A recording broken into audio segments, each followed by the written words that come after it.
As you probably know, last night the Jimmy Kimmel show was cancelled after Kimmel said some things about, well, wasn't even about Charlie Kirk, more about the MAGA and Trump reaction to the passing of Charlie Kirk.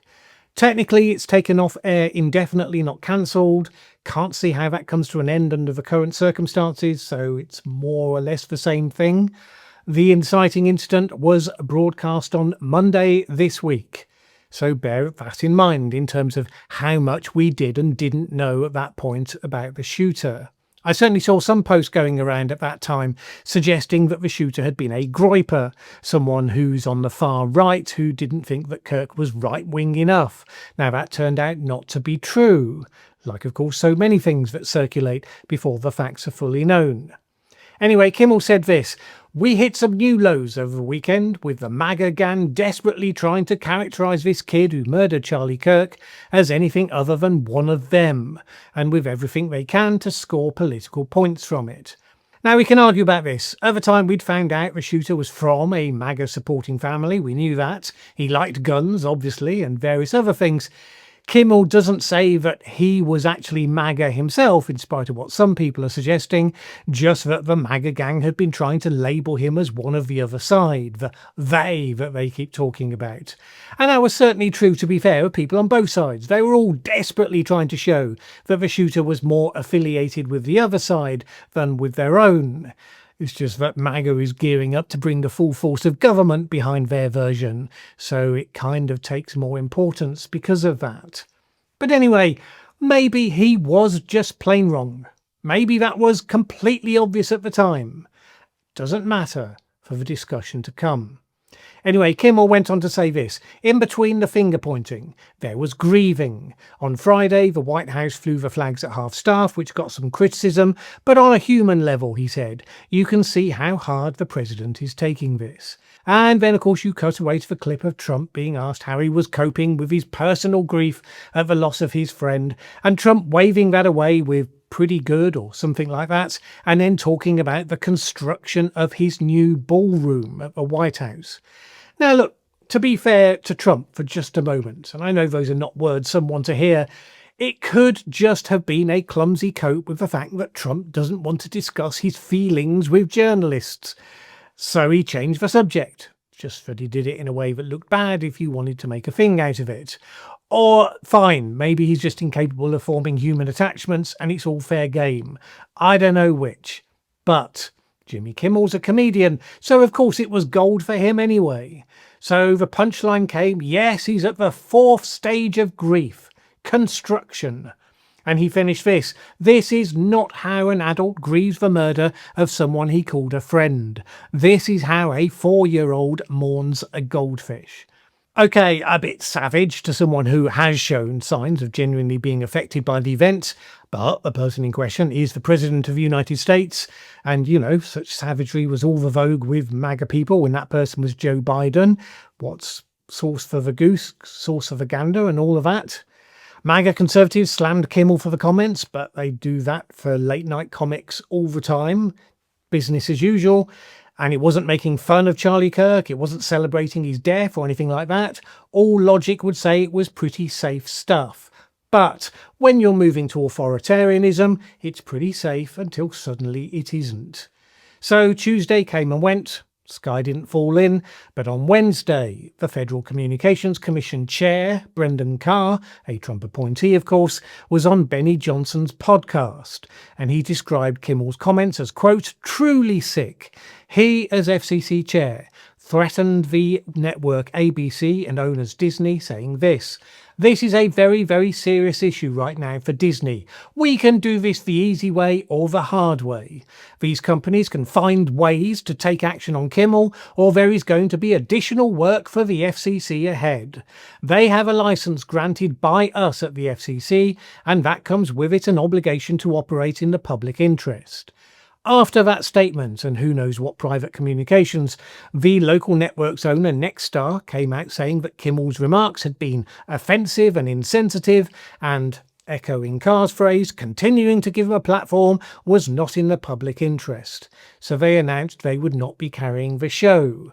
Very quickly, seeing the way the wind was blowing, Disney acted, with a decision reportedly made by Chief Executive Bob Iger and television chief Dana Walden. Obviously, this follows the CBS cancellation of The Late Show with Stephen Colbert at a time when the owner Paramount was looking to the regulator, the FCC, to approve a key merger deal. And this is how censorship takes hold in a country that still hallucinates that it's committed to something called free speech. Now, yes, of course, companies are private entities and can cancel whichever of their shows they want for whatever reasons they want. Yes, of course, they're not obliged to refrain from doing so in the name of the First Amendment, guaranteeing that free speech. But in both of these cases, and explicitly so in this recent case, there was clear government pressure to do this.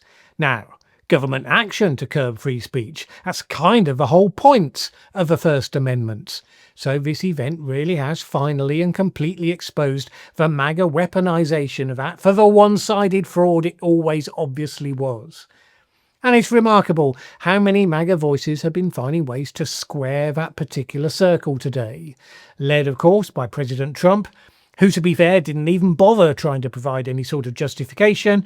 He just made it clear how gleeful he was about the second late-night comedian scalp he could add to his trophy collection.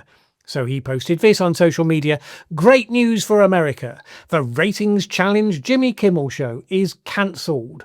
Congratulations to ABC for finally having the courage to do what had to be done." Yeah, well, courage isn't quite the word though, is it? We'll come back to that. He then turned to his next targets. That leaves Jimmy and Seth, two total losers on fake news NBC. Their ratings are also horrible. Do it, NBC. This is a reference to Jimmy Fallon and Seth Meyers. Benny Johnson, the host on whose show the FCC chairman made his remarks, he was well into all this.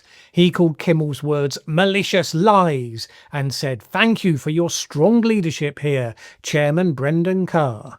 I'm old enough to remember when MAGA type said that all those people fact-checking all the lies, all the bullshit that gets posted on social media, they were trying to censor them.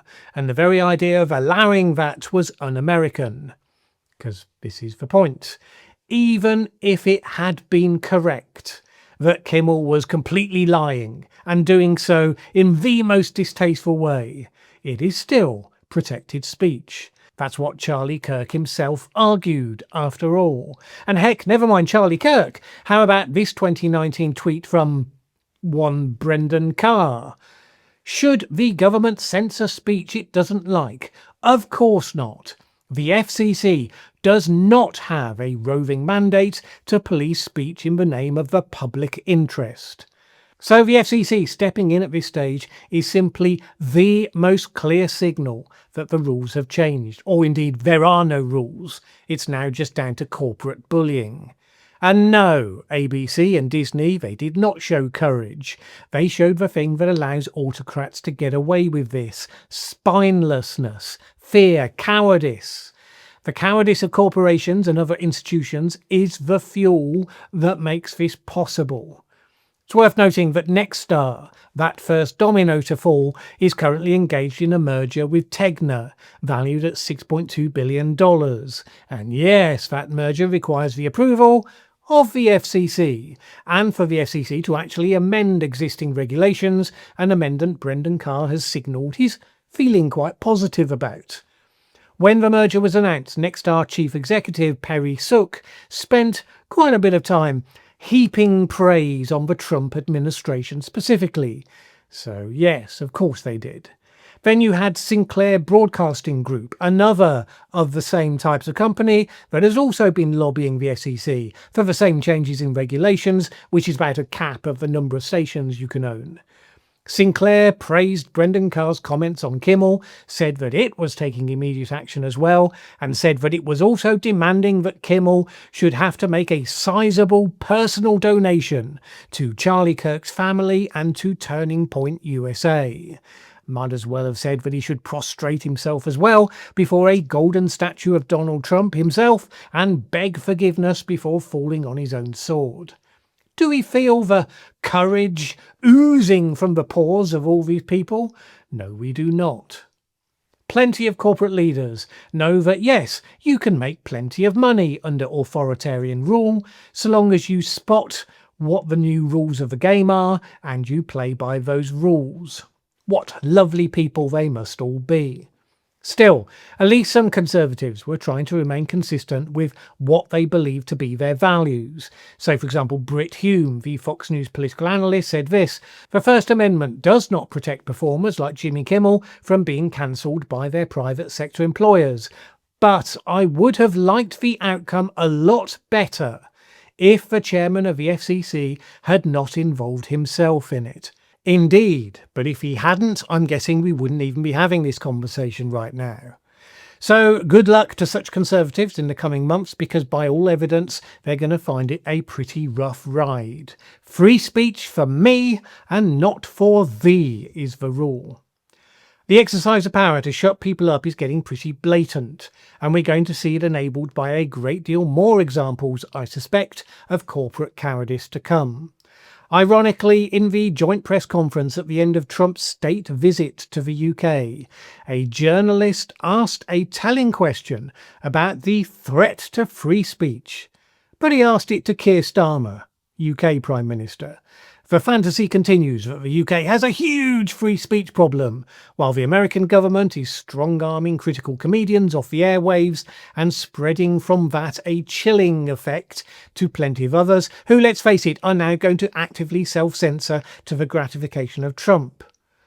And this is just a step, because one thing leads inevitably to another. The offences will get more trivial or even totally fictional, the punishments will get more severe, the legal justifications more tenuous. It will be a tragedy to watch this happening to America. And to be fair, it's going to be pretty irritating to then see America continue to lecture the rest of us about our supposed issues with freedom. In any case, buckle up. The pace at which these things are happening is only going to get faster for a while.